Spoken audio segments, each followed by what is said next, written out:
Okay, good morning. Everybody's here for the Dugway Proving Ground Outreach event, right? Okay, we had quite a few registrars, so there may be more floating in, but you guys are all busy people, and we've got a lot of material to cover, so we're going to get started. I'm retired Brigadier General Mike Newton from the Air Force. Since I retired from the Air Force, I've been working for LSI, Logistics Specialties Incorporated, and in that role, we are a consultant company to PTAC, and I'll get to that a little bit more in just a minute. I had a couple of announcements. Okay, I wanted you all to know that if you're registered for this and we have your email address, we're going to be emailing the charts that you're going to see today to you. Okay? And also, there's a really good handout that Dugway has worked hard on that has a lot of good links in it on how to do business with the government, and we're going to email that to you also so that you can click on those links. So you don't have to take copious notes. Okay, this is all going to come to you. If you are a walk-in or something, we don't have your email address, please see the gals out at the table. Okay. Okay, I've talked to Jim, who I will introduce in a minute, and questions are okay during the presentation, but I will point out that there's a lot of material to cover, and there is going to be a Q&A session at the end, as well as like one-on-one meetings if you want to come down and talk to them. So keep that in mind. And I think we are planning a break just before we get to there's a part of, when Jim fills up his agenda, you'll see that there's a Fed Biz portion of his presentation today. And I think just before that, we're going to take a short break. And oh, by the way, I didn't know that until just a few minutes ago, but the Fed Bid presenters flew all the way out here from Washington, D.C. So,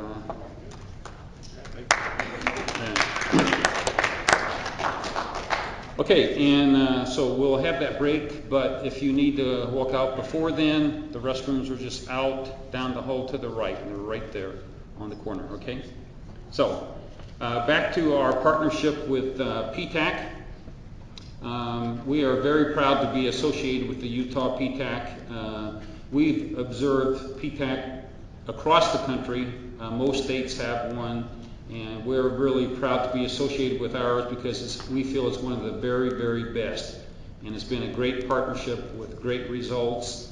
And so we would not start one of our outreach events without a welcome from our partner. And so today we have the Deputy Director of the Utah PTAC, Mr. Chuck Spence, to give you a welcome. Chuck? Thank you.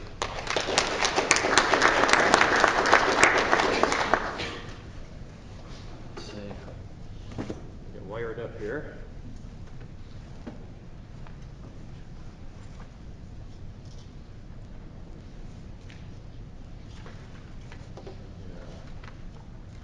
Mike, thank you for that kind introduction.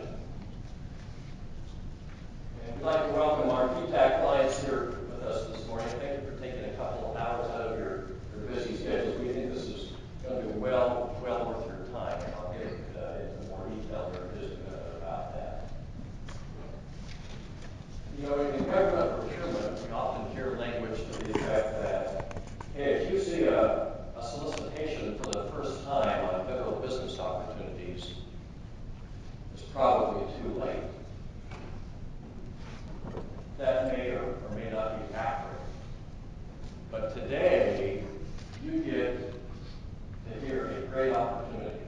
You get to hear from people like Jim Cage, Paul, and Don and Ken from Dugway and some other representatives about some real opportunities at Dugway. Forecasted opportunities. You know, we're going to be looking at forecasted opportunities that are available to you, the small businesses, in terms of months, maybe a few years out. Real opportunities for you to do business with Dugway. They're going to teach you how to do that. So this is a real opportunity. This is a tangible, identified need that Dugway is going to identify for you today, for you to take advantage being here is going to be well worth your time. PTAC has had a long-standing relationship with Dugway. About 11 years ago, one of their former commanders, Gary Carter, he left Dugway immediately, and he came to work after his tour of duty was finished. He finished his career with the Armed Services. He came to work at Dugway, and Gary was actually not the director of PTAC, but he was over one of the programs that he had under his charge was the PTAC program. So we got to know Gary Carter very well. And not only Gary, but then we got to learn and work closely with people like Liz Reed and Eric Vogt before Liz retired, and I think Eric moved on to, Nebraska, as I understand. Is that right? So we've had a good relationship with them. Now, PTAC has a great opportunity to hear and make that relationship and maintain a good relationship with Jim and Paul and others at Dugway. They've always been very loyal to PTAC, very participative. They've always come to our symposiums. They've come made that long drive to, what is that drive, Jim? About an hour and a half, 2 hours from Dugway to here? An hour and a half. About an hour and a half to speak to you this morning. So we're grateful. And Paul and Jim and Don and Ken, thank you for coming here today. And then, as Mike mentioned, we've got FedBid with us all the way from Washington, D.C. They'll talk about what FedBid is, and that's important for you to know if you want to be a contract officer, because agencies use FedBid, a reverse auction, which they'll explain in more detail about. But that is important because that's a tool that the government agencies use.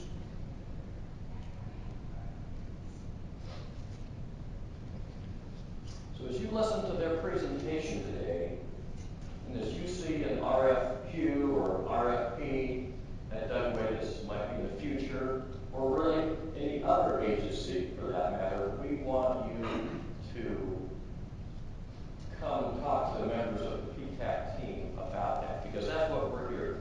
You know, we do one thing and we do one thing only. We try to do it well, and that's government procurement. And we are a government agency. We are PTACs, of which there are 98 PTACs throughout the country, including D.C., Guam, Puerto Rico. Some are state agencies, some are regional programs, but 98 of them. And in Utah, we are a statewide program. We have offices from Logan, Utah, clear down to the other corner in St. George. And all we do is we're here as a resource to help you, the small businesses, with your government contracting needs. Because you shouldn't have to be government contracting experts. We try to fill that role for you. And so we want to help you in any way we can with that. So with that, let me introduce our PTAC team. We have sort of you might say, kind of a dual effort now. The legislature has graciously helped us over the last many years and let us contract with the private sector company, LSI. So we have joined forces, and our brand now is the Utah PTAC team. And we're pleased to work with LSI in providing these resources to you. So let me introduce those if I might. We have with us, I think up front, Fred, you'll stand up. Mr. Fred Lang, who's the director of the PTAC program. Mr. Johnny Williamson, raise your hand, Johnny. Johnny is one of our regional directors. Johnny office is right here on the campus, just about a building or two down that way, and we'll turn around. And Johnny's a regional manager that covers sort of the South Salt Lake Valley, going about Murray South, including West Valley City. So if you're a company and you're from that area, go talk to Johnny during right after the remarks from Dugway. A little farther south, we have Mr. Steve Lyon. Steve, raise your hand. Steve covers Utah County, Carbon, Grant County, Juab, and a few more rural areas. Central Utah. So if you're from that area, we want you to talk to Steve Lyon. Again, I'm Chuck Spence, Deputy Director of the program, and I cover kind of the central Salt Lake area to about Murray, Utah. So if you're in that area, come to speak with me. A little farther north, we have Alex Gracensecki. Alex, why don't you stand up? Alex covers Davis, Weaver, and Morgan County. So here from there, we wanted to speak to Alex, so thank you. Before I turn some time back to Mike or Doug, I'm not sure who's going to make the introductions to your team. Is that going to be you, Mike? To talk about the LSI side. I'm going to talk a little bit about our relationship with LSI. So they are part of the Utah PTAC team, and they are on contract with Dugway and PTAC to provide and help us provide and in support of these procurement services that the PTAC provides to all. So this is a great resource. So after he introduces his team, we want to encourage all of you after this event is over to speak to someone from your PTAC team.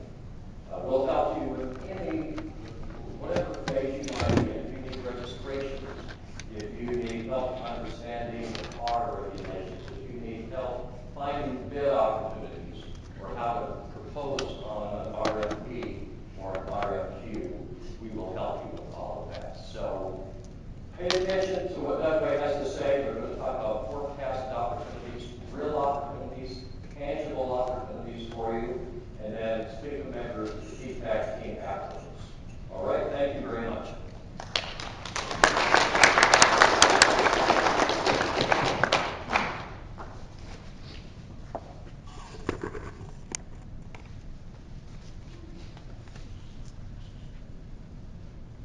Okay, thanks, Chuck. The LSI team, real quick. Our program manager, Doug Fridley. Doug, raise your hand. Okay, and Paula Kramer is one of our consultants. Paula, raise your hand. Kylie and Forrest are both with LSI, and then Laurie out at the table. Okay, and I want to recognize Marianne Flinders from the Hill Air Force Base Small Business Office. So in case on a break or afterwards you need to talk to her or any of the folks from LSI or PTAC that you were just introduced to, okay? So let's get going.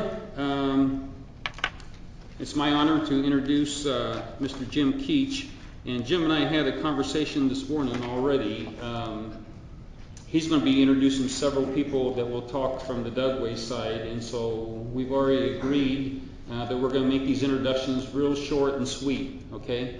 We've actually heard that from you on your evaluations before, I might add. But so we're not, I just want everybody to know today that we're not slighting anybody. You've all got great resumes. Just in the interest of time, we're going to make them short and sweet, okay? So Jim is the Director of Contracting for the Mission and Installation Contracting Command, MICC. You'll hear that term today. Okay, Jim has worked for the government in contracting at Dugway for approximately 14 years, the last 2 of which has been as the director. And before that, he spent some more years at Dugway also, working for 15 years for Lockheed Martin Corporation's Contract Support Services out there at Dugway. So he's got a Bachelor of Science degree from the University of Utah. Tomorrow, big game, okay? Utah. And so we're proud to have Jim here, and with no further ado, I'm going to turn it over. Help me welcome Jim Keach, please.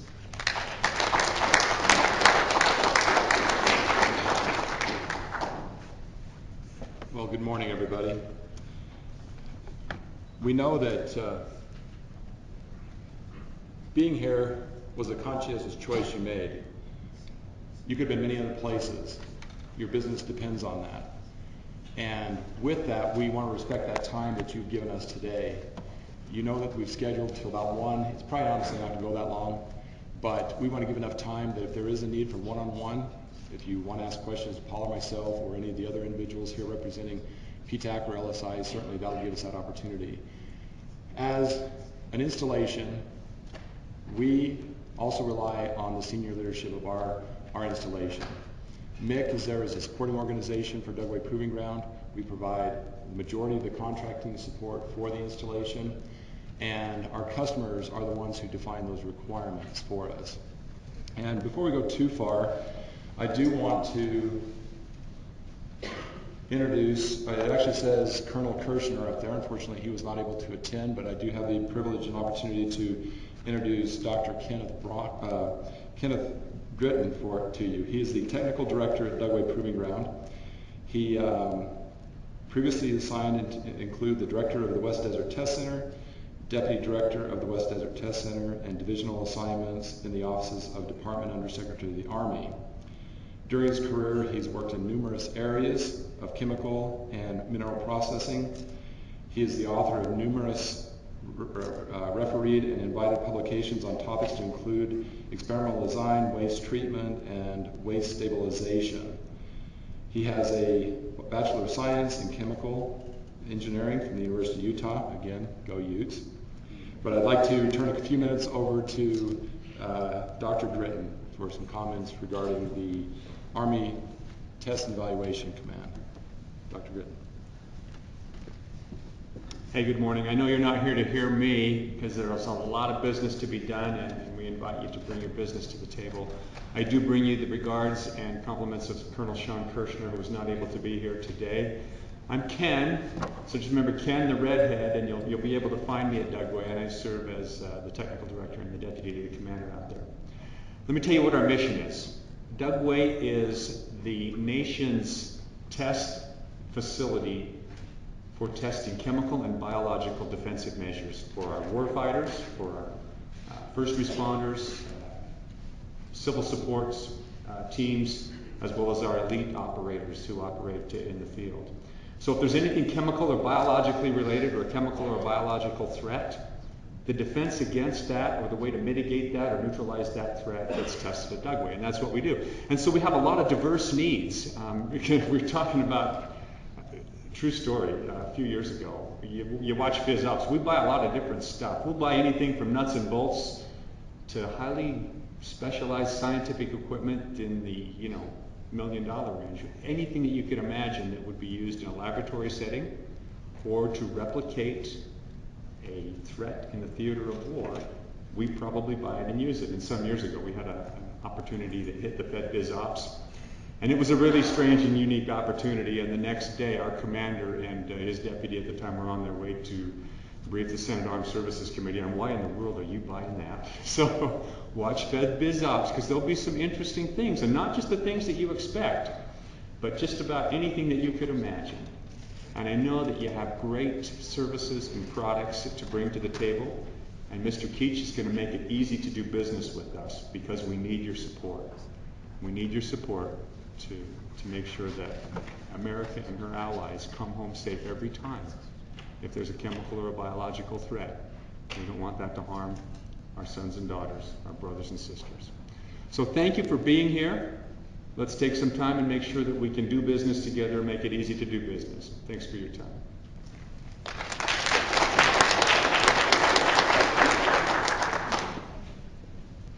Thank you, Ken. As I mentioned, Ken represents the test support element of Dugway Proving Ground. ATEC is our mission, but Dugway is more than that. We have a community 80 miles out into the West Desert that is self-sufficient, self-sustaining. And that is driven by the Installation Management Command. And I'd like to now introduce, for a few minutes, Mr. Don Smith, who is the Garrison Manager for Dugway Proving Ground. Mr. Smith served in the United States Army for over 25 years as both an enlisted man and officer.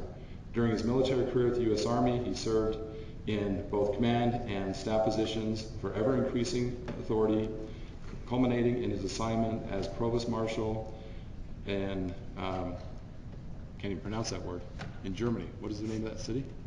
Würzburg? Kirchzug? K-I-T-Z-E-N? Kitchigan. Kitchigan. Sorry. Yeah. Well, no wonder you can't pronounce it. No one else can either. I know. It's German. Anyway, thank you, Don. Mr. Smith earned his bachelor's degree in Administration of Justice from Wichita State University, Kansas. He entered the civil service in May of 1999 and served as the Provost Marshal officer until 2000. And I'd like to introduce Mr. Smith, Garrison Manager, Dugway Proving Ground.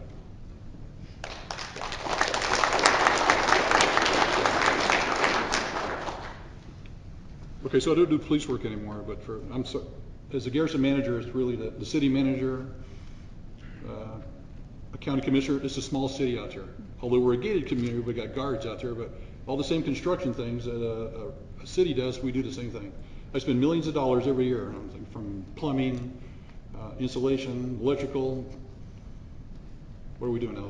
Floors, cabinets, storage sheds. I mean, there's all kinds of things. If you look at the announcements, so it's I see lots of potential here for us, and so it's I think you guys, you want to do the business, but I need you. So I got all this work that's got to be done because I don't have the work crews to do all that. So that's why I'm spending millions of dollars. And so there's all sorts of categories of construction things that you'll see, from major construction, minor construction. One will be coming up. I don't know if everybody will get to be on it. I got to demolish 110 houses, so that's coming up in the future. So I'm glad there's so much interest here. I like it when more contractors or business folks are interested in this, because I need you for all that. And then so if you got the sharp pencils, I mean, the potential's there. There's lots of work. The question is the work is going to be done, so who does it? So there's no reason there couldn't be somebody in this room. So thanks for coming and finding out how to do all this stuff. And the MICC team, they can make sure you know how to do that, and the Fed biz, especially them, because we need your business. And I need to spend my money.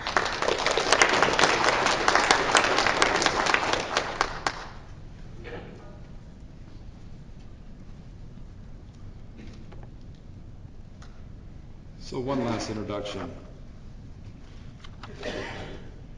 As the Mission Installation Contract Command, the emphasis on construction, particularly the partnershiping with small business, is driven from the top down. And I'd like to read a brief introduction from our commander, Brigadier General Jeffrey A. Gabbard.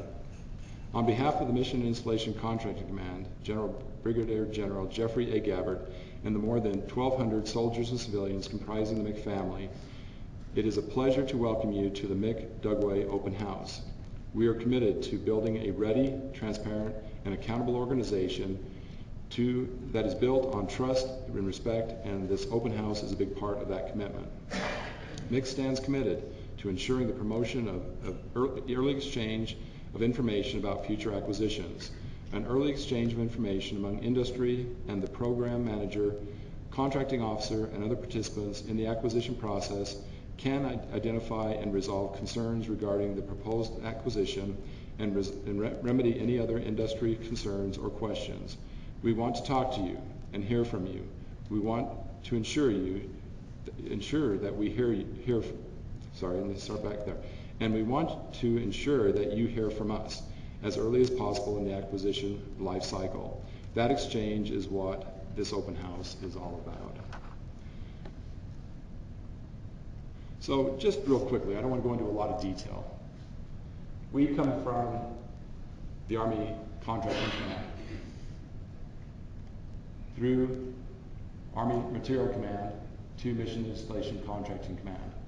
As you see, the Army through MICC is represented throughout the world and throughout the United States.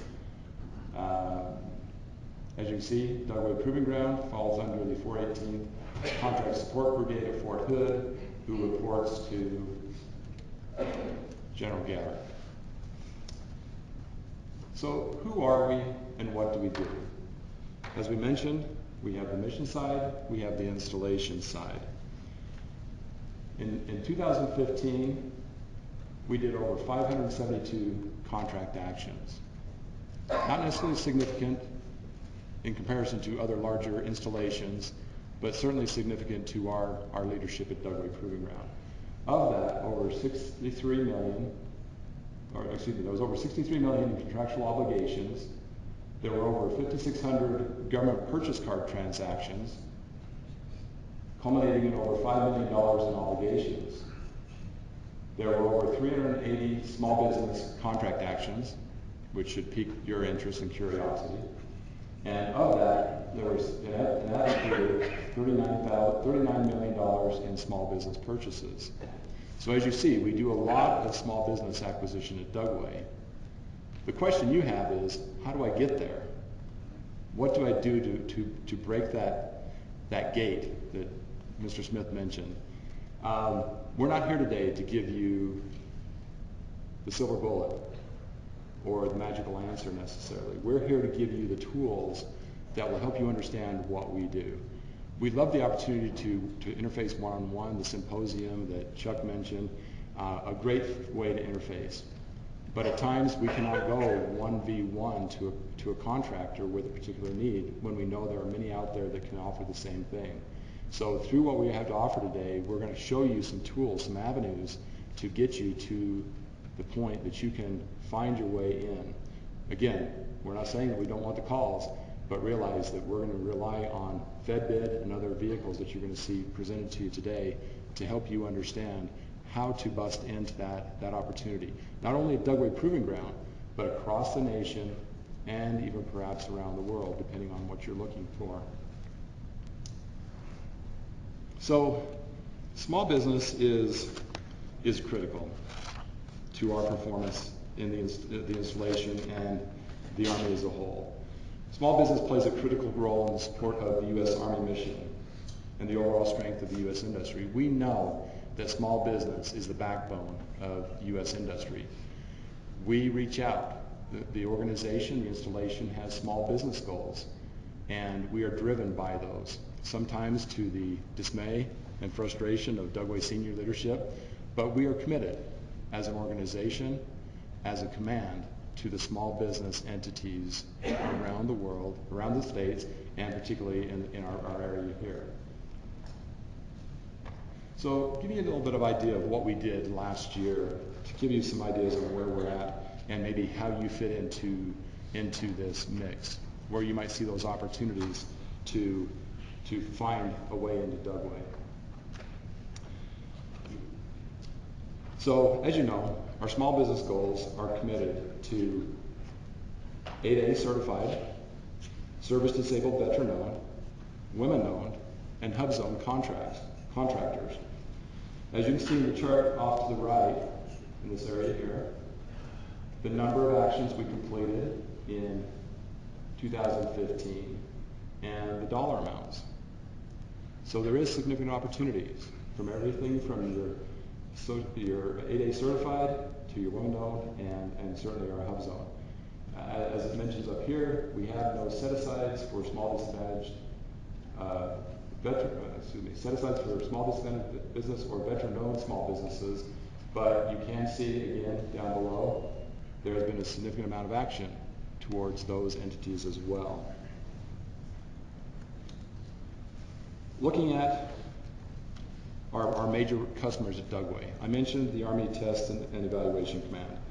As you can see, by dollar amount and quantities of items and actions acquired, they are certainly our largest customer at Dugway Proving Ground. A lot of what Dr. Gritton mentioned as far as test requirements, unique requirements, expediency of acquiring those items are key and essential to Dugway's mission. Dugway is one of 6 Department of Army MRTFB, which stands for Major Range and Test Facility Base. Major Range and Test Facility Base across the country. And with that, a lot of work comes to Dugway. And as you can see by the numbers represented above, there is a lot of work that goes to ATEC. Installation Contractor Command, Mr. Smith's organization. Again, significant amount of efforts that go towards sustaining the installation, improvements, construction, renovation, demolition. Everything that is needed is obtained through, most part, through our office for their operation. And of course, not to be forgotten, our IT world at Dugway, we do also support them to a degree. So looking at the top 5 federal supply codes that were purchased against last year. Now keep in mind, this is not everyone. This is just the top 5. Number 1 was instrument and laboratory equipment. There's a lot of unique requirements at Dugway, as said. A lot of testing that goes on. A lot of real world scenarios that are being evaluated, and equipment is necessary. Number 2 is ADP equipment, software, supplies, and equipment. Number 3, telephone, radio, video reproduction, and miscellaneous communication equipment. Number 4, photographic equipment. And number 5, chemicals and chemical products. And again, this only represents the top 5. Keep in mind that wherever you fall in the Federal Supply Code, we are more than likely acquiring what you have, and there are opportunities for you there. Looking at the product service codes for last year, number 1 was obviously research and development, knowing what Dugway does and what we're needed to do. Certainly number 1 falls in research and development. But also number 2, operation of government-owned facilities. Number 3, automated data processes and telecommunication. Number 4, natural resources and conservation. And number 5, special studies analysis, chemical biological. Follow that chemical and biological test mission at Dugway Proving Ground. Looking at the MICC codes, again, hopefully these are familiar terms for each one of you. If not, let us know. Get with PTAC, get it with LSI. Certainly these should be things that you're familiar with. But the top 5 MICC codes that we purchased with last year. Number 1 is professional, scientific, and technical services at over $27 million. Number 2, administrative and support and waste management, remedial services. As you can imagine, there's a lot that goes on at Dugway and a lot of need for waste management. Number 3, manufacturing. Number 4, construction. Number 5, computer office machines and other electronic. I will mention construction. There is a lot of construction that goes on at Dugway. Our office has been hampered and challenged because of cutbacks on staffing, and a lot of stuff has been going to the Corps of Engineers. If you are in construction, get with the Corps. Look for those opportunities to partner. There is a lot going on. We have done some through our office, but I'll be honest, the construction has been hampered, and we are looking to assist and facilitate in outsourcing that information and those services. So there's still opportunities at Dugway. It may not come from our office, but as I said before, we want to give you those tools, those avenues to find to get to where you're going to find that business opportunity at Dugway Proving Ground. All right, that's enough of the history. What I want to do is I'm going to turn the time over to Mr. Paul Fraley. He's my deputy. And I'll tell you, I trust Paul and I rely on him heavily for a lot. Paul was assigned as our deputy in November of 2014. He's been in the office since 2007, and he and I are both still learning. There's still mysteries associated with government contracting, just as each one of you experience. But there's opportunities that he will share with you. Some of these will be our major contracting opportunities, and you may look at these and go, I'm not in that area. Why is this being presented to me?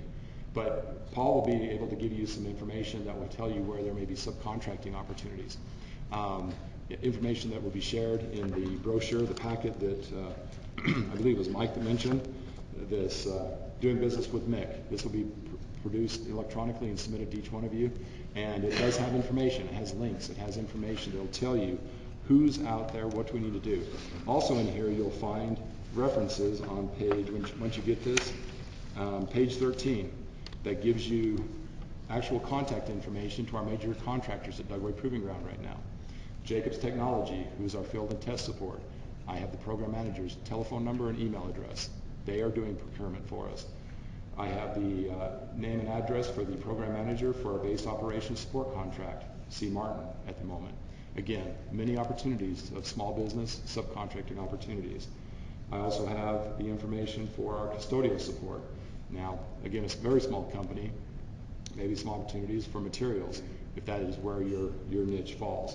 And the last one you'll find in here is our test documentation support contract. Again, a small business, but they do look for small contracting opportunities. But we appreciate you being here. We know that this is going to be a great opportunity to market and to venture into relationships with your organizations. We know it's not easy. I know it gets frustrating when you look at government contracting and say, how do I get there? Paul's going to give you some information that's going to show you some of our major acquisitions coming up and maybe some partnering opportunities there, and then he'll go a little more detail into what you do to get there from here. So I'd like to turn the time over to Paul.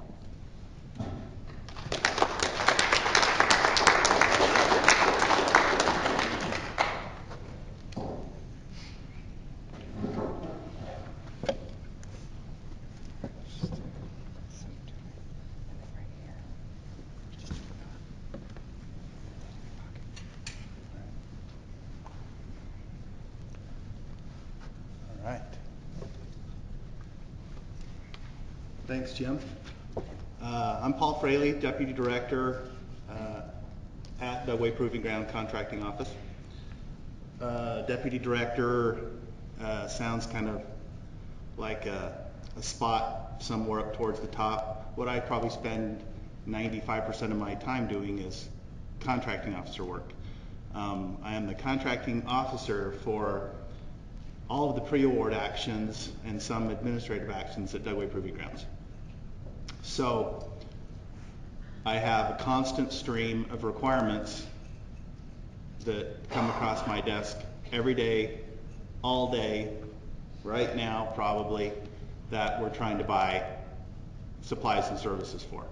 So what I want to spend my time talking about this morning is how our office works in the procurement and acquisition process, that may hopefully be a little more understandable than reading the FAR or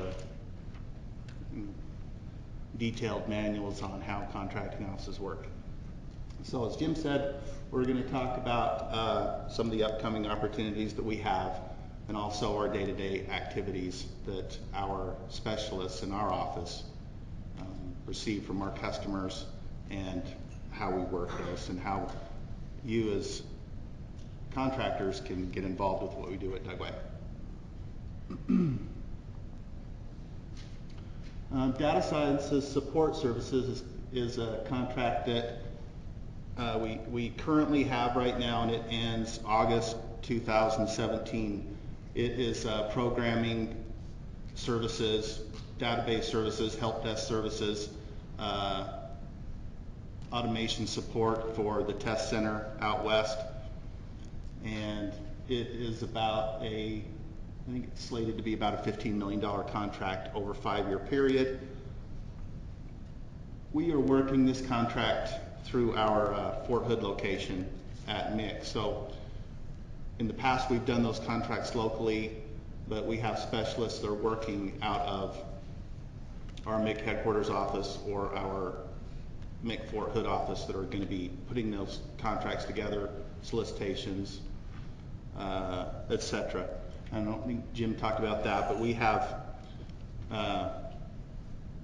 something our office has been going through as we downsize, is we are utilizing other locations and other contracting offices to help do our contracts. In the world of automation, when we migrate a requirement like this, it's like the specialists are working on it or down the hallway.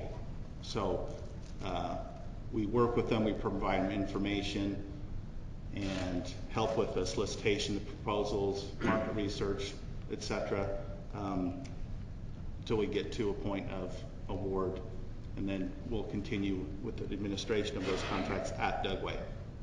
So if I talk about a different location doing the contract, that's what I'm talking about.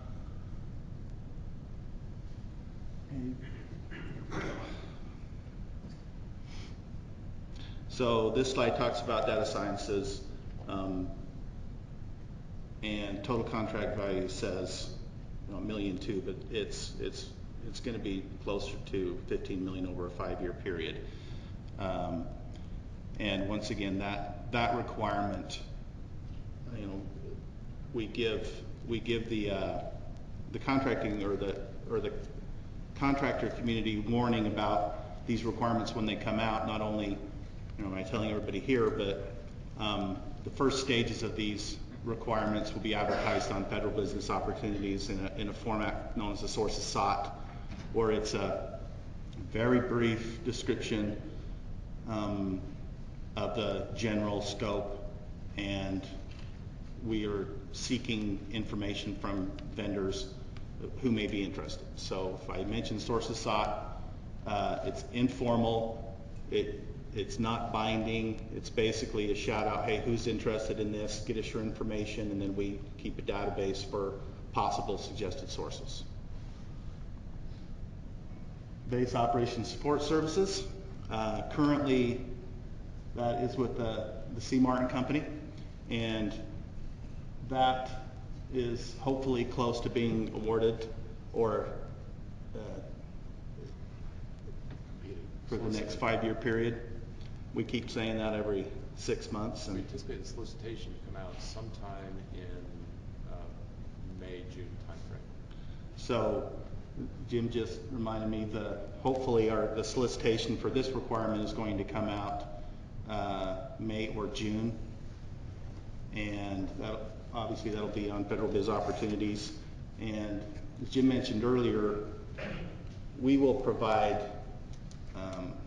lists of the major support contracts as far as their program managers, the contracting people. You can get their information, and there's a lot of opportunity for subcontracting, like Jim said, maybe selling materials or different services. And like Don mentioned, we're a city out there at Dugway, gated community. I haven't heard that one. That's really funny. So everything you can possibly imagine with the small municipal town, we do out there. So, and that's what the base support's all about. And a little bit more information about that. As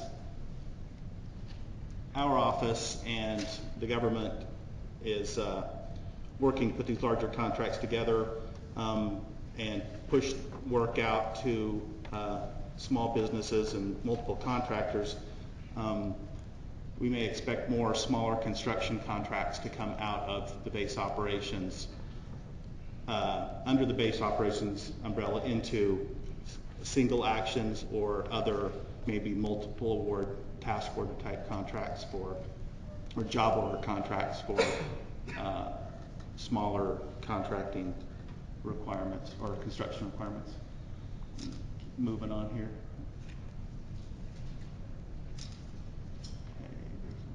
Horizontal construction is kind of a fancy name for paving.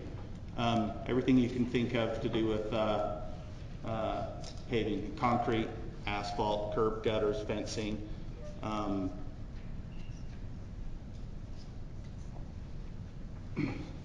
All that type of work.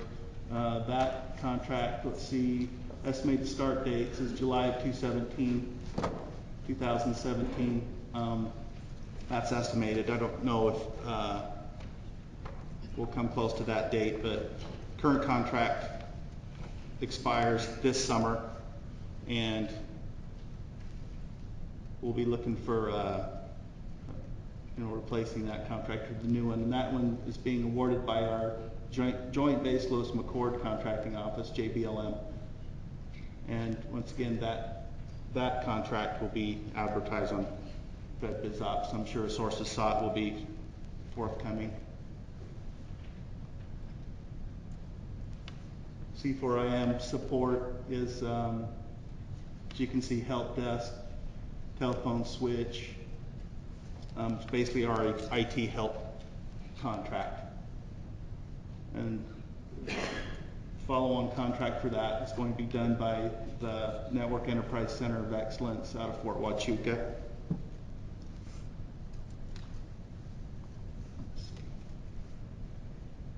Environmental chambers. We get into the next few slides. You'll see requirements for lab equipment.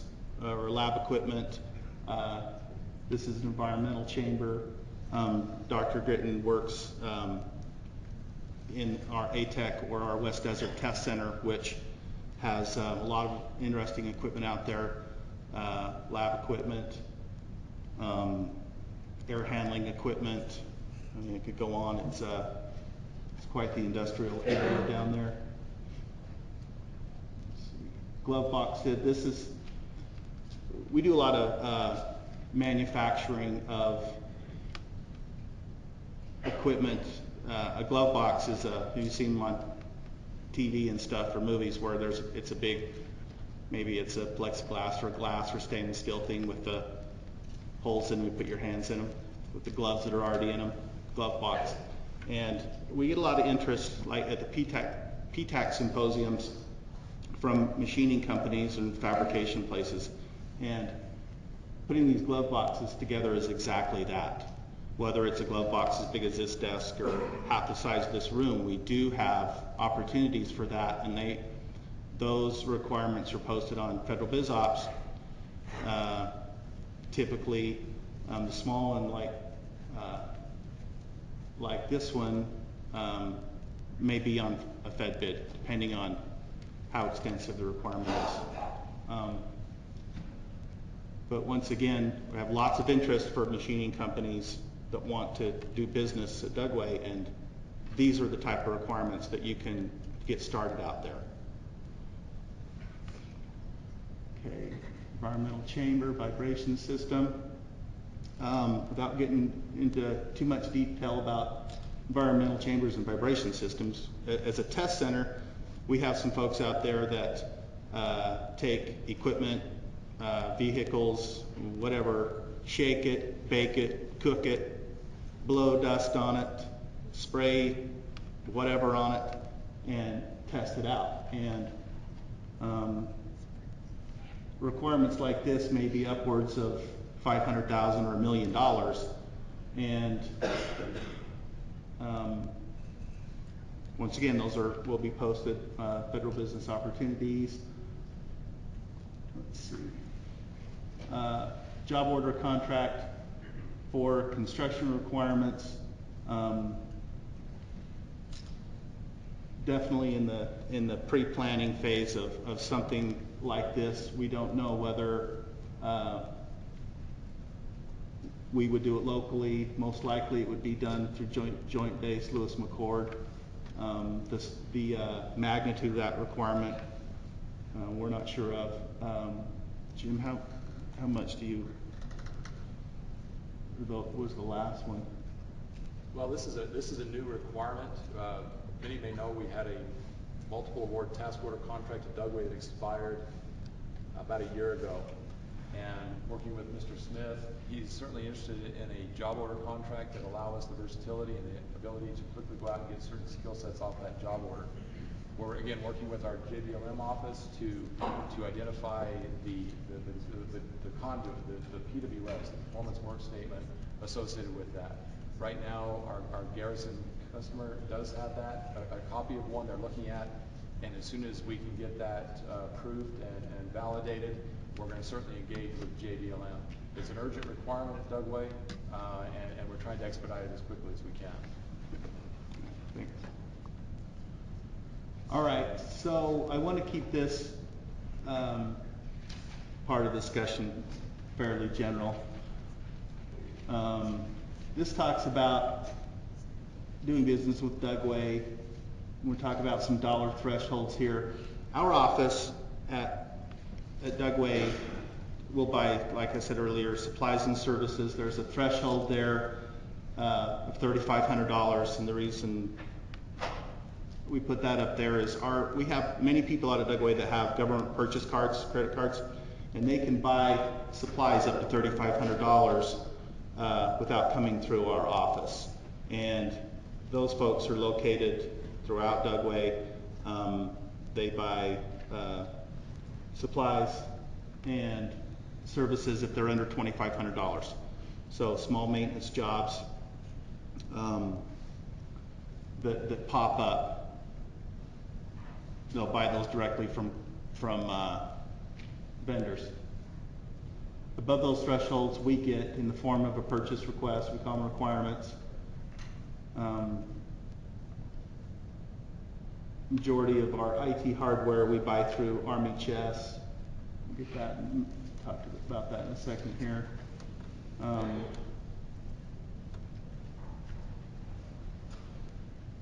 right. It talks about the threshold of $150,000 being competed and placed on a reverse auction website. I'm not going to steal too much of the Fed bid lady's thunder here, but we are required to do certain things when we buy goods and services. If we buy something that's over that $25,000 threshold, we have to post it everywhere for everybody to see. And that's we call that synopsizing. And whether we're posting it on FedBid or directly to FBO, it all winds up on FBO, because there's a button we click in FedBid that if it's over $25,000 and we have to synopsize it, it goes over to FBO. So you can see what we're up to, and you can see what we're buying, services, supplies, and a lot of good information there. Hey, Paul? Yeah. Can you go back to that chart for just a second? I just want to do a foot and stomp here. This last MICC acquisition plan link here, if you go to that, you'll come to another chart that says View Plan that you click on, and then it's going to open at the bottom of your screen something you can click on. Okay, we're highlighting today the Dugway Proving Ground acquisition plan, but here you have those same act plans for like 30 to 35 Army bases. Okay, so we've always tried to teach the PTAC clients, don't just look within your state, but look beyond if you have that capability. So please take advantage of that and check that out when you get these charts. There's a lot of good information, tells you what base, what's the requirement, same kind of information you're getting today. So this chart has some pretty important information on it. It talks about requirements under 150,000 with the following FSCs that go to FedBid. Our policy through our Mission Installation Contracting Command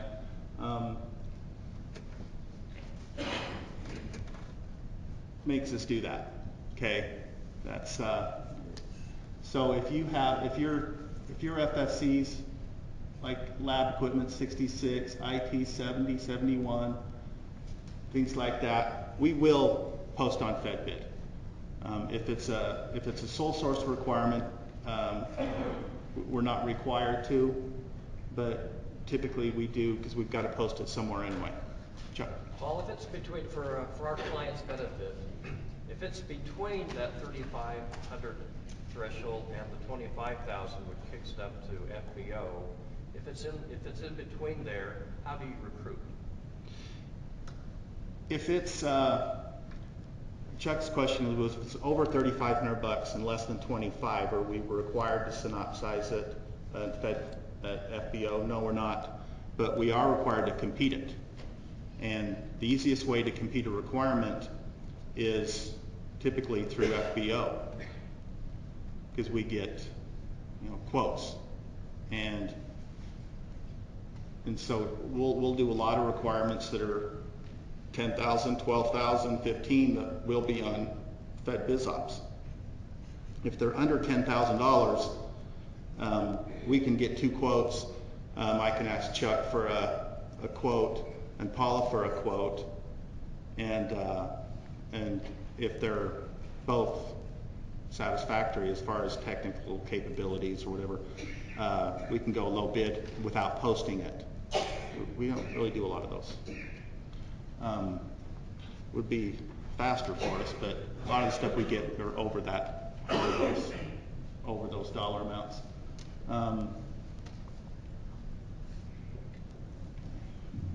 All right, capabilities briefings. From time to time, we do have contractors that come out to Dugway. Probably been a few of you that come out and meet with Jim and I, and you kind of let us know what you do, what you supply, what your services are, and we try to figure out how to disseminate that information to these customers. We also spend quite a bit of time talking exactly what we're talking about here with is how to find out where the requirements are. Do we have some contractors that we'll reach out to for a requirement? Absolutely. Those are called suggested sources, because if we buy something for West Desert out there, like filters for an air handling system in a laboratory, we may know a couple of companies we've bought from in the past, and that's part of market research is historical purchases. And if we're buying that stuff on FedBid, we would list those as suggested sources. Doesn't mean they're going to get it, but it identifies those folks as being possible sources. Let me add something also. For everyone's awareness, if you look at this bullet right here, due to national security and events surrounding us around the nation, Dugway has been required to beef up their security processes on the installation. One thing that is required is advanced notification. So if you are coming out to perform or coming out to visit, we need information to actually get you pre-screened. The one thing that's creating a lot of problems at Dugway, and I'm going to send this to Mike when he distributes the rest of this information. I talked to our chief of security at Dugway yesterday, and he wanted to provide a fact sheet that will help understand more fully what this means. We don't want to turn away contractors who have drivers or delivery individuals who have felonies on their arrest records. That's how serious this is getting for the installations around the nation.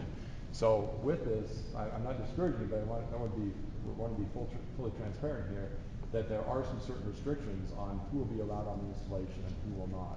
So Mike, I will get that information to you as soon as I can so that that is communicated as well.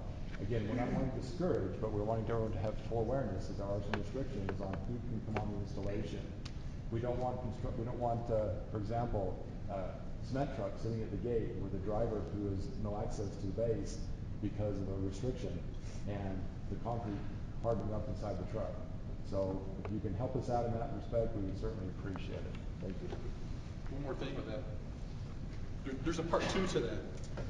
We tell all the contractors, your team members that's work for you, make sure they don't have arrest warrants. Every week, we probably arrest 5-7 people who are wanted someplace. And the sheriff's office comes and gets them. And they say, no, I know my people. And the same companies we tell that they say, I know my people, we've arrested them. And the one good example is there was a mover came out, 5 people. All of them were arrested. Or they couldn't got them and let one guy drive the truck back.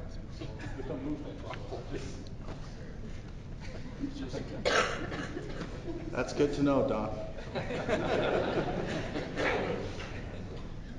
The good news is that if you get on Dugway, you know you're clean. There you go. That was the moving company? Interesting. By the way, we do have an ongoing contract to move furniture around the post for buildings that are coming and going. And finding a moving company took a lot of work. And sources sought, looking on all of our sources for contractors, nothing. Nobody was interested. Nobody wanted to come out Dugway with the truck and move furniture.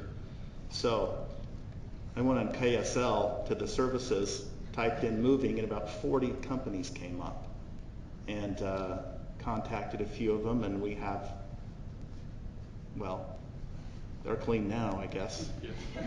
That company's moving furniture and tickled to have the contract. So, okay, this is kind of the slides that I was looking forward to talking about. Kind of dispel some rumors, answer some questions, I hope.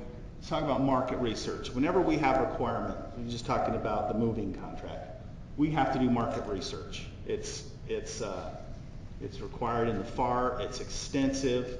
We have to look at all kinds of sources, looking for potential vendors. Okay, Jim talked about business size, small business, or socioeconomic categories like the women-owned, the hub zone, etc. Those come into play. Typically, we look at places right off the bat like GSA Advantage. Everybody heard GSA contracts, pre-competed contracts that have pricing schedules for not only supplies but for labor. Okay, and the easiest way for us to look up those items is go on GSA Advantage. Anybody tried GSA Advantage before just to look on it? Website, GSA Advantage. Okay, and not only people in our office, but the credit card holders throughout Dugway go on GSA Advantage as kind of a first stop shop to see if they're on those schedules. Okay, Chess, that's an Army Chess IT website for goods and services. Just a quick question. How do you make that determination to go GSA or to take it out? Is it the $100 threshold, or is it how urgent? I've got a slide coming up here that talks about that. So Army Chest is IT equipment. It's BPA contracts, blanket purchase contracts, where we can buy computer equipment, services, copiers, printers, computers, monitors, all that type of equipment. Google's pretty handy when you're doing market research. Some of the stuff we buy out west, I mean, you type it in there, and sometimes, honestly, when I type stuff into Google that these guys buy out there, I think I might have the FBI showing up, you know, to ask, what are you doing here? You know, what are you buying out there? But we've got to find stuff somewhere because we're shopping.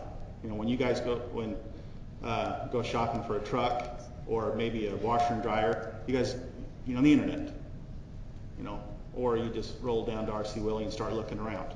Okay, we do the same thing. Okay, source of SOTs, we've talked about that. If it's a sole source where our customer's telling us nobody else can provide this, we've got to have this exact piece of equipment, that's a sole source. And we post in our office, every sole source that we do is posted on FBO source of SOT.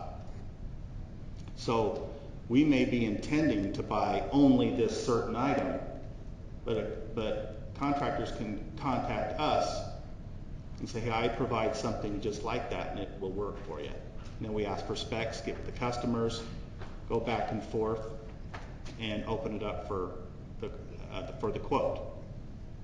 So sole source doesn't mean it's set in stone. Periodicals, magazines, we don't spend a lot of time going through catalogs, but our customers may. Previous contracts, if we bought something before, we can go back and look at the market research we did. How many people quoted, business sizes, socioeconomic stuff. We have an abstract document that if there were 5 bidders, lists them all. Okay, so we can find out what we did that worked before so we don't have to do the same thing twice. Suggested sources. If a customer says we bought these cameras from Vision Research,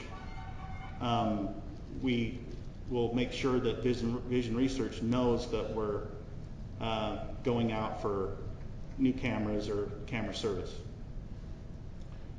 And we do that through FedBid a lot of times. So,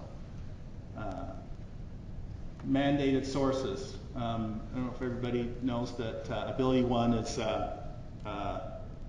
handicap, blind, etc. Federal prisons, they make things other than license plates. They make furniture and office equipment.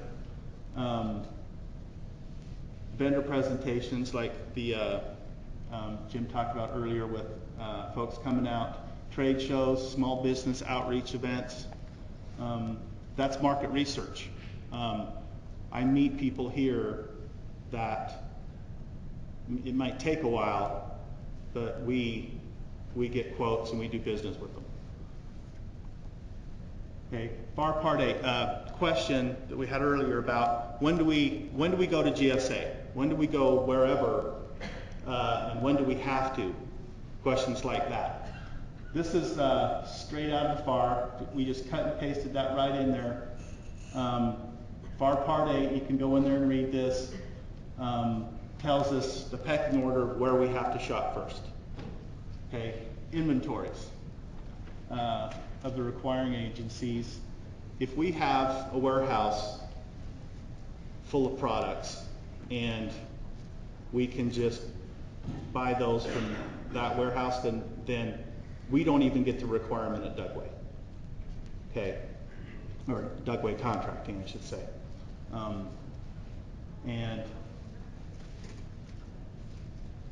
Okay, so let's just go down here. Excess from other agencies. If people have leftover items that they're trying to get rid of, you know, there's ways we get our hands on those. Federal prison industries, we just talked about those. We're supposed to, in our market research activities, as contracting specialists, that's everybody in my office, on everything we buy, have to go to Federal Prison Industry website and search and see if they have what we're buying. If they don't, we move on, but we document our file, right, Jim? And we move on. Okay. We don't do a lot of business with the Federal Prison Industries, but from time to time, we do go through them.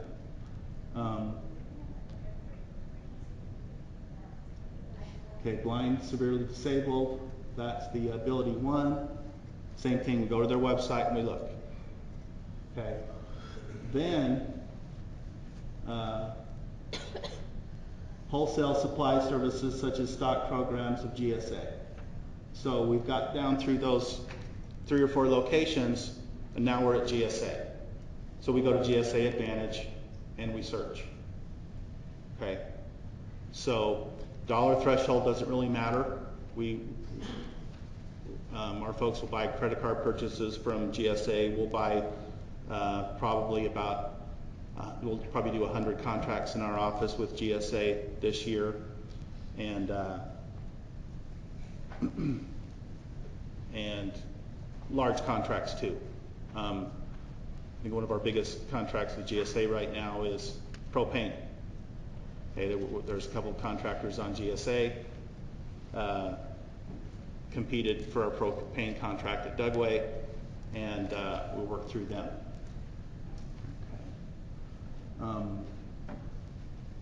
Right, as part of that section in there, another pre-existing Army contract source is chess. I talked about IT. We're required to go through Army chess for those requirements. Hardware especially, services optional. Okay, and once again, vast majority of those chess and GSA requirements we advertise on Fed. And once we get down through that point, then it's open market. Open market is with anybody. Well, just a quick question. Could you speak to the frequency at which you use Ability One programs? I have some Ability One programs around my area who have consistently been saying we've been shut out and so on. Could you speak to that, how frequently you've used? A pretty small number of contracts at Dugway. I don't know exactly how many we've done. A handful. Typically, where Dugway is and what we do, it's challenging, number one, to get out there. It limits the contractors that are interested in what we do, just being the location where we're at. I know everybody's sitting here thinking that there's contractors lined up down the street for everything we do, and there's not. We have to beat down contractors' door looking for people to come out and do some of these contracts, especially services. It's a small number of competitors, and we worked really hard at market research to find interested parties. So I don't know if that I can look into that specifically later, or you can send me an email and we'll get that information. Okay, we can try to move on here. So typical sources. This is basically same as the previous slide, but a little bit more detail. Federal supply schedules, GSA. Blanket purchase agreements, that's chess. And then we go to open market. This is the bulk of what we do through our office. Other factors that may determine what we buy within those categories, sole source, direct awards, we can do direct awards 8 through 8A programs, small business set-asides, women-owned set-asides, hub zone set-asides. Is there anybody hub zones in here? Hub zone, okay. And in order to set things aside, we have to have competition within those groups. Not a lot of hub zones. I had one person raise their hand, right? 2. Okay, so if I had a requirement that both of you were interested in, I could set it aside for HubZone. If I have one person, I can't. Okay, so we don't just go right out and hand stuff to different contractors. We still have to have competition within those categories. Okay. This slide's basic information about GSA if you're interested in setting up GSA contracts for your own company for not only your supplies and services. Just a slide up there to let you know you can go to GSA and either shop and see what's out there, etc. FBO, talked about that. When you register online and look at opportunities on FBO, we're talking about Dugway stuff here today, obviously. But I believe Mike brought it up earlier, many locations, government-wide, that advertise on Dugway. I look on FBO for other folks and see what kind of contracts and solicitations are out there and how they're doing them. You can search by Utah, you can search by Dugway, you can look in Nevada, wherever. You can see what we've done in the past year out there, see what's just a ton of information. You can search by other codes like NAICS codes, FFCs, you can, lots of ways to search for opportunities. This is real important here. System for award management. Raise hands, folks that are signed up under SAM. Good, that's a good number. Keep current in your SAMs. This registration got to be done if you're going to do business with the government. On small credit card purchases, you don't need to, but if it's over $3,500 and there's a contract involved, you've got to go in here and set up, your DUNS and your cage, and there's no way we can award a contract unless you're in this system.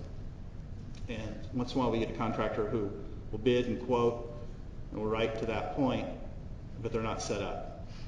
And so what we do now is we check at the very start, as soon as we have contact with the contractor or a quote, we do the SAMs for everybody, make sure you're current and not on the excluded parties list. And so we don't have surprises at the end. And then right a minute before I award a contract, I make sure you're still current and okay in the SAM database. Wide area workflow.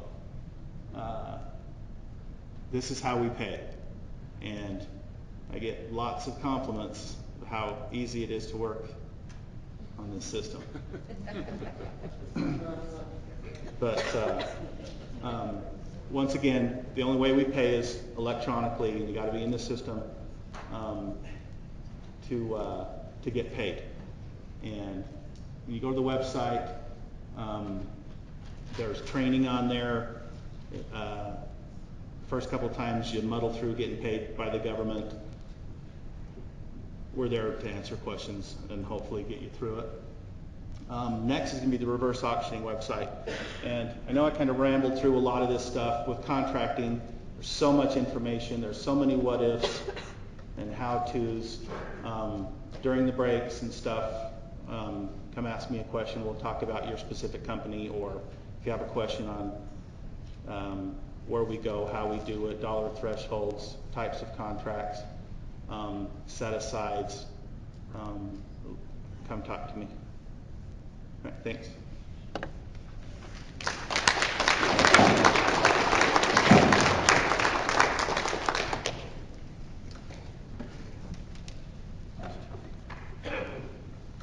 What we'll do now is take about a 10-minute break, and then we'll come back, reconvene, and I'll introduce our FedBid representatives that are here to address us. Thank you.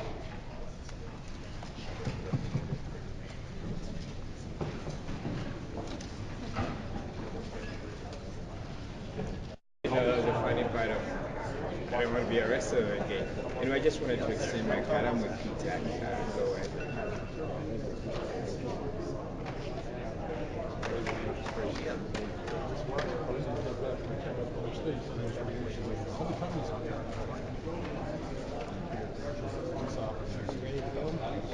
We ready to go? Yeah, as soon as they take their seats and stuff, we're going to get started.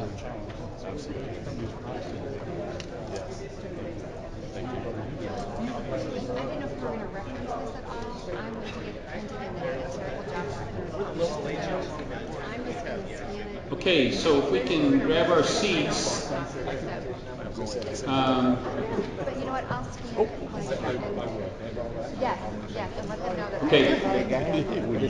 I just want to point out, you're going to have more cracks at the Dugway folks. Okay, we're going to have a question and answer session, and we're going to have the one-on-ones at the end of the presentation. So I'm sorry I had to cut that a little bit short, but I want to try to keep everybody on schedule, so the ones that don't have questions when we finish, can head out if they want. But you will have another opportunity. So, hey, one other thing I want to mention, when we asked that question about hub zone, I thought I saw 3 or 4 hands go up. Can we have that again? How many companies in here are hub zone companies? Hold your hand up for a minute, please. Okay, 2. I thought there was a couple back here also. Okay, you guys, before you leave, if you've got a business card with you, could you leave it with the Dugway personnel so they know about you? Okay. So, you want to introduce the FedBiz folks? With my glasses somewhere. All right, everybody, welcome back. We do have the great opportunity to have FedBid represented here today. I do want to mention one other thing to you.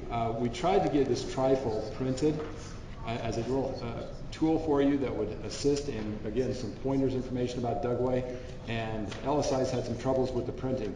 We're going to get this included in the distribution of everything else today as well. So just so you know, we did have something else for you.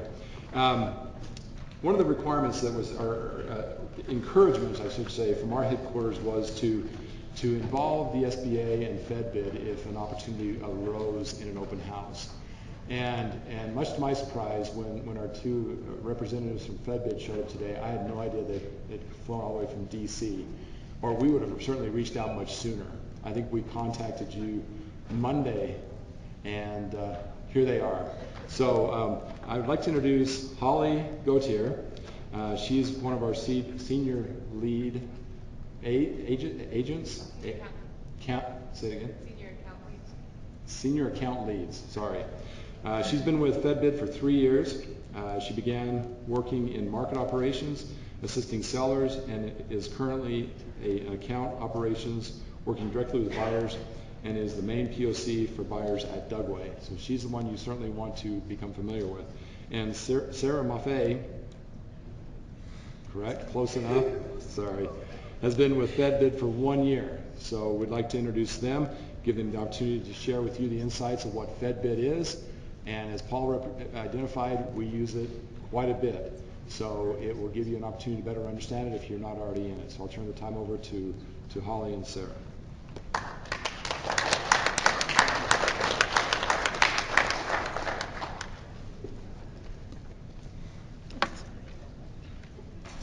Good morning, I'm Holly with FedBid. How many of you here have heard of FedBid before today? Okay, great. All right, well, hopefully this will be informative for you all. And again, at the end of this, we'll be here. If you guys have any questions, feel free to come down and talk to us.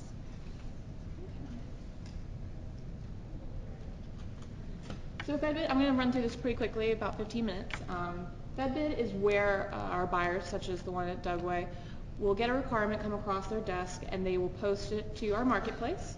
Sellers will register on our marketplace if they haven't done so already, and they'll go ahead and place a bid on that requirement if they think it is something that they can offer. And then after the close of the requirement, the buyers will take all of the bids that are submitted, we'll go through their due diligence, see who will get the award, and then the award is made. So when a buy is posted onto FedBid, we have multiple teams that are actually touching the buy. As soon as it's posted, we have our account operations team, which is the team myself and Sarah are under. It's kind of split up into 2 sections. The sections that we're under, we go out and travel, we do events like this, and get Fed bid out there to you and answer any questions. And then we also have the team back at HQ that's on their computer constantly. As soon as a requirement is posted, they're reviewing it, and if anything looks a little questionable, they'll be reaching out to the buyers at Dugway to just clarify some things. We are there also using customer service. We sit on site. I previously worked with the Department of the Navy with the buyers out for the Fleet Logistics Centers, and I would sit on site there for about 2 weeks at San Diego just drafting up requirements for them if needed, especially at the end of the fiscal year. Our market operations team, again, that's the team I started on. We would do a lot of market research on our end as soon as a requirement is posted. I would use SBA.gov, USA Spending to try to see when that requirement comes out if there are any companies that we could reach out to that would be able to provide a bid on this. We actually are also able to look into our system to see if any requirements like that were procured previously, and we can reach out to those sellers as well. We have our quality assurance department as well that tries to keep the marketplace a fair playing field, where they reach out to sellers to just confirm that they are complying with the buy terms that the buyer has set forth on each requirement. And we also have our client services team, which is basically our 1-800 Fed bid. If you ever have any questions, need assistance, you can call them up. We have people on the phones between 8:30 and 5:30 p.m. Eastern Standard Time that you can just reach out to. Okay, so how it works for sellers. So you will register on FedBid. It is completely free for you to register. All you need to have in order to register is a DUNS number, a federal tax ID number, and a physical address. You can also input your cage code because we do know it is required in order to work with the government. You can input that information in there as well. Once you're signed up, you can log in. You can actually, I'll show you later on, you can specify exactly what you want to see on the marketplace. But once you're logged in, you can see what is posted out there. Buyers will log in as well. They post a requirement, and once that requirement is posted, you can view it. If you have any questions on there, you can submit them through a system. They'll go to the buyer, and they will come back hopefully with answers from the customer that they were able to receive. And then if it is something that you are able to submit a quote on, you would submit a bid. The buy then closes. The buyer will make an award, and they can then reflect that award in the system so you can see if you were awarded or another seller was awarded. You can find out that award information on there. So this is our numbers, and this is basic just through FedBid numbers. So small businesses were awarded 78% of the award dollars that went through FedBid. So $920 million actually went to small businesses, and again, this is through FedBid. Now, we have multiple organizations that use FedBid. It's not just Dugway. We have other MICC installations. Again, we have Navy, we have DOI. You're able to customize it so you can see all throughout the U.S. and just who is posting. You can reach out to multiple other locations as well.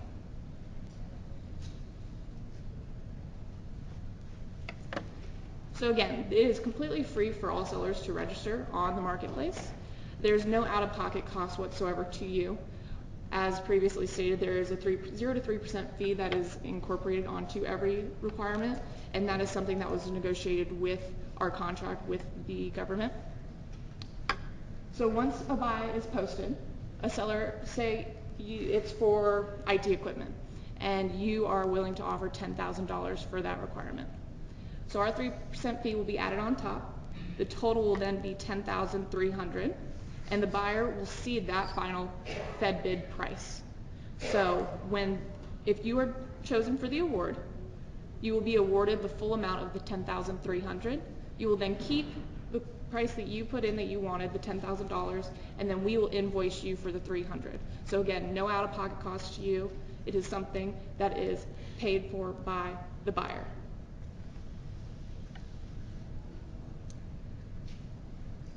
So I'm going to go through real quick and just show you what you will see if you register as a seller, how you can customize your dashboard. Okay, So when a buy is posted to the marketplace, every buyer has to put in a product or service code that's associated with that requirement.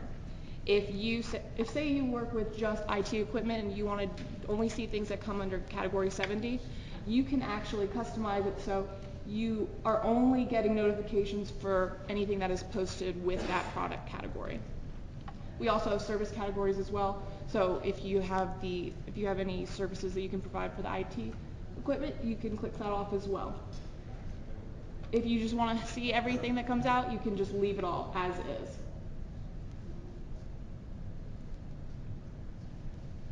Okay, and our email notifications. A lot of times sellers get bombarded with emails because we have people reaching out. Again, our market operations team will reach out to them directly. Then we have our client services team. So if you would like to not receive any emails at all, you can click that box off right up at the top. If you want to receive individual notices for each opportunity that comes out, you can do that as well. Or you can sign up for a digest, so you will just get it twice a day and you can see everything that is posted on the marketplace. Again, you can have it set up so it's all the categories or just the categories that are relevant to your company. You can also have it set up, as you can see under here, the buyer organizations. If you only want to see things from Dugway, you can set it up in that fashion. If you want to see it from multiple other locations, you can just leave it, have them all checked off so you can see, again, all the orgs that are posting on FedBid.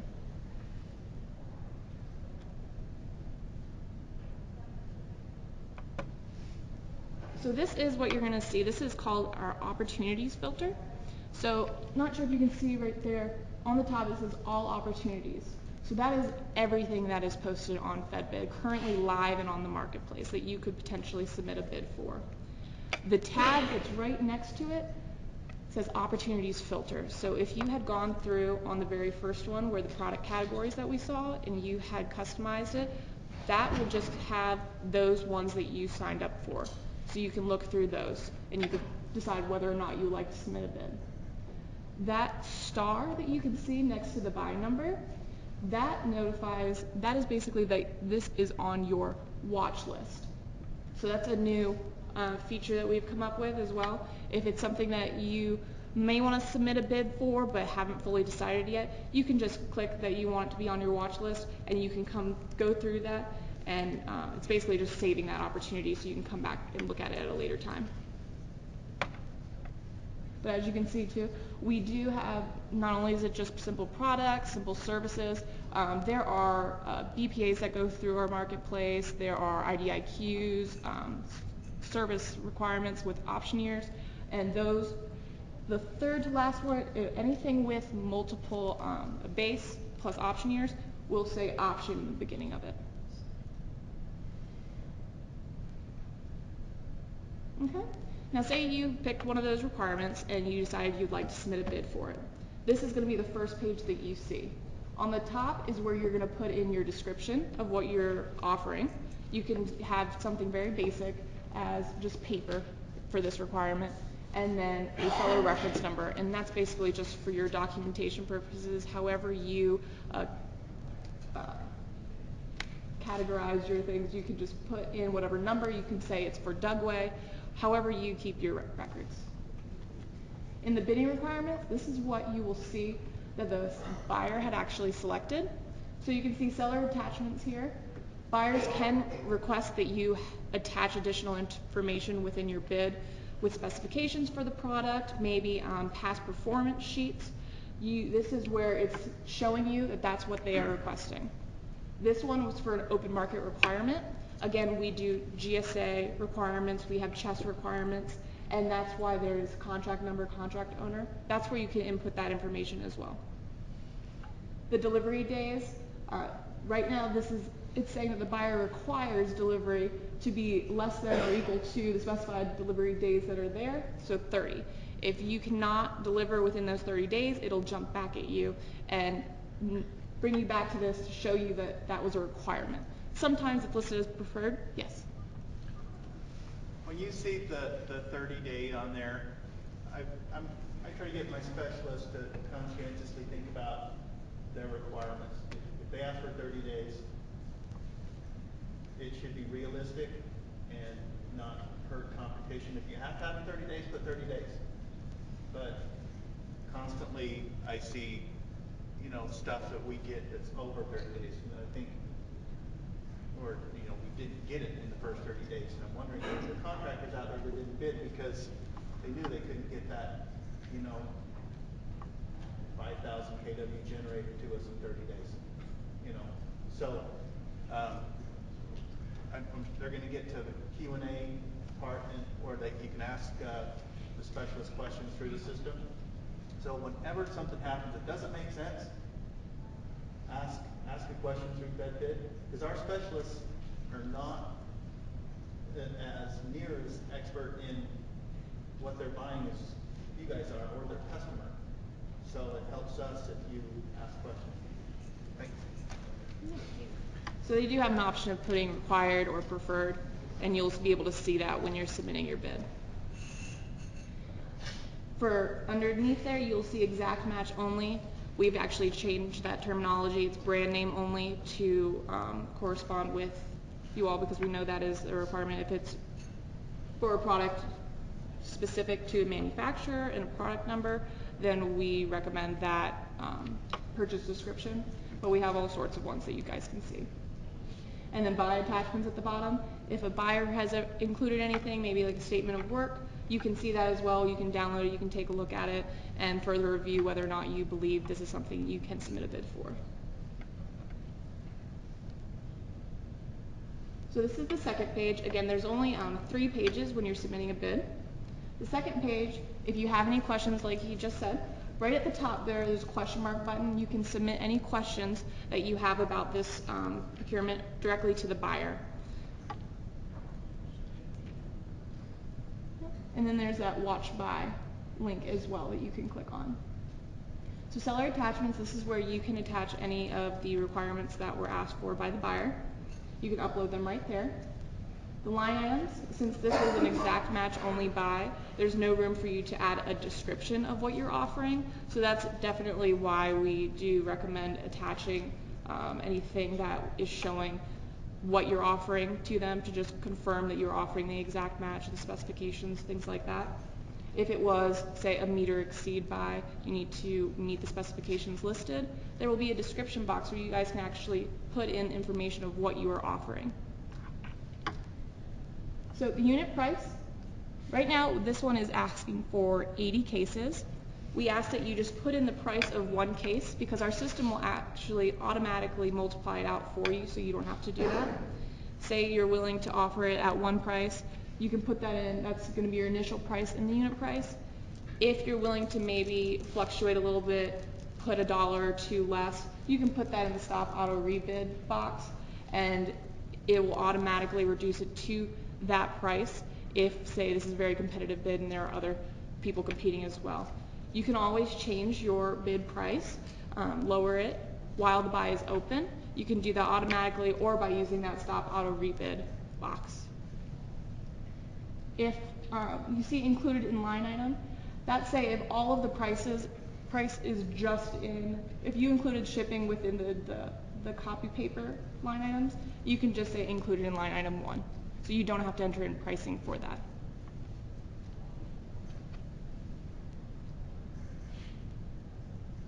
So this is what you'll see. It'll be a breakdown of what your price is. You put in the unit price, it'll show you the extended price, and it'll show you actually what the fee is that is included within your bid price. And then again, it will show you the final Fed bid price, which is what the buyer is going to see on their end.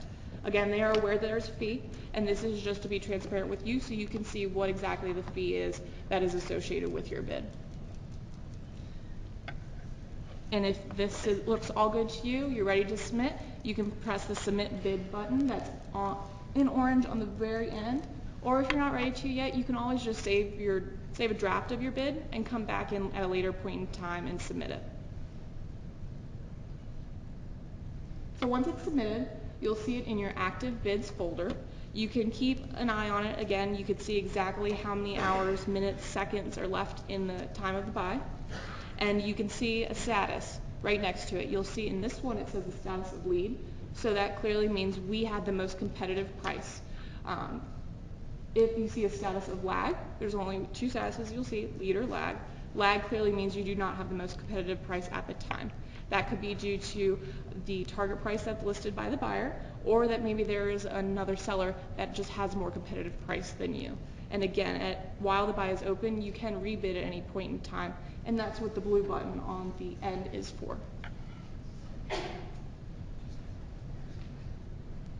And if you can see at the tabs as well, as I said, you could save it as a draft. If you do, it'll go into that draft bids folder. If you decided you saw something on there, it's not something that you would be able to provide for, you can just click no bid and it'll be in your no bids. Anytime a buy then closes, it's going to go over into your bid results tab. From there, if we remain in lead, it's going to say lead pending selection. But what we like to say is even though you're in lead doesn't mean you automatically win, because the buyers then do have to do their technical evaluations and everything to determine whether or not you can get the award. But again, you would be able to see in the bid results tab if it was selected and it wasn't you, you can then see who was selected at what price and the PO number. So getting registered is pretty simple. If you already have all that information I mentioned earlier, the DUNS number, federal tax ID, physical address, you just go to FedBid, you would click the register button right next to our orange login button, and you would register as a seller. You go ahead and enter in your DUNS number. It prompts that first because sometimes companies are already registered and maybe just a representative within that company needs to register themselves. Go in there and then you're going to enter out all your information. It's going to, as soon as you submit, it'll say that it will take up to 24 hours for it to go through. Usually it's much less than that. Our client services team, again our 1-800-FEDBID, is there all day going through our registrations. If it's something that you would like expedited, you can feel free to call that client services number and we can get that done for you very quickly.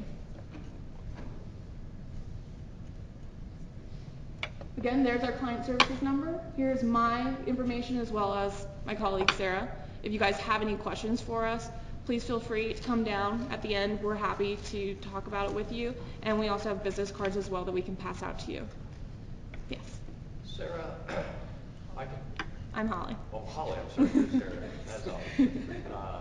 Holly? Yes. I can see why this is such an advantage for the agency. They get the best price. How does the agency vet, or maybe you folks do it, how do they vet to make sure that the technical requirements are being met? Well, that is something that is all done on the buyer side. All we do, we cannot evaluate bids on our end. We are just the ones doing some market research. We're helping out sellers submit their bids. We're confirming, our quality assurance team is confirming that they're able to comply with certain buy terms that are set forth by the buyer. Say that they have listed that they must be an authorized reseller. We'll just double check. We'll be that second pair of eyes that'll send an email, just kind of automated one to the seller. If we have any feedback from them that seems a little questionable, we'll then just pass it along to the buyer because we have no hands on the award process. We're just for the pre-award helping. Yes. The question is, has to do with if you go back a couple screens and then, well, I guess you don't have a screen here that shows results. Let's say there's, since it's a reverse auction, if an auction gets over and let's say we're buying an IBM server is what we're after, and it's got to have X amount of specs, you know, to satisfy the requirement, and that's the low bid, we're going to go ahead and award to that company. So since that's what we asked for and that's what was quoted, there's really no need to go to contractor number 2 in the pecking order. So, but we do time to time, actually quite a bit, we get quotes that are substituted items. So we ask for an IBM server and we get an HP server that was a lower price. And the vendor has the ability in their detail section to enter substitution and the specs for their item. They can also upload spec sheets and other documents that hopefully give the government a warm and fuzzy about that stuff's going to work. Once again, especially, and a lot of the times the customers are not subject matter experts like the vendor. Okay, you know what your product can do. You know it works. You sold a bunch. Just because we're asking for one thing, if your product is lower priced and you have documentation supporting it, we can buy it from you. And I constantly am on my touch list. If you don't get exactly what you asked for, reach out. Make sure your customer has enough information to okay the substituted quantity. We also get, from time to time, somebody who's a low bid who does not submit a technically acceptable item. And that's when we get questions or we get something back in the bid that wasn't what we asked for, we get all that information to the customer. And so they can start going back and forth, and by that time we may have, we have the information from the contractor, so we can get them going back and forth. And if their stuff works, great. But if it doesn't, maybe bidder number 2 or 3 or so, so forth will actually wind up getting it. And does that kind of explain it? So if you're low and you're not going to get the award, as a contracting officer and specialist, we better make darn sure that whoever is number 1 understands completely why they did not get the award or is not going to get it. The last thing we want is a protest.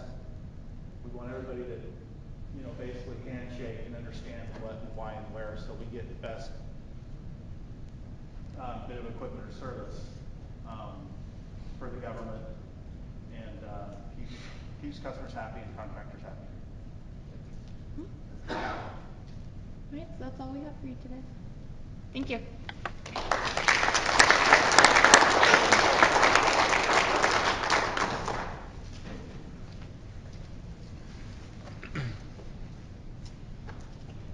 Thank you, everybody. That's pretty much what we had for the presentation today. We hope that the information that we've shared with you has been beneficial, that you've been able to take something away from this, something that's going to help you better serve your company and serve the federal government and the requirements that we have. Are there any general questions that anybody wants to ask right now? If not, we will certainly be hanging around to meet you one-on-one. But is there anything generally that anybody wants to ask at this point in time? So before that, we're actually going to be handing out an evaluation form that both Dugway and us, we really want to use those to improve these outreach events, and Dugway is always interested in improving their product. So please fill out one of those before you leave. But this is your chance now to ask questions of the FedBid folks or the contracting folks at Dugway, their team, and then if you have something that is more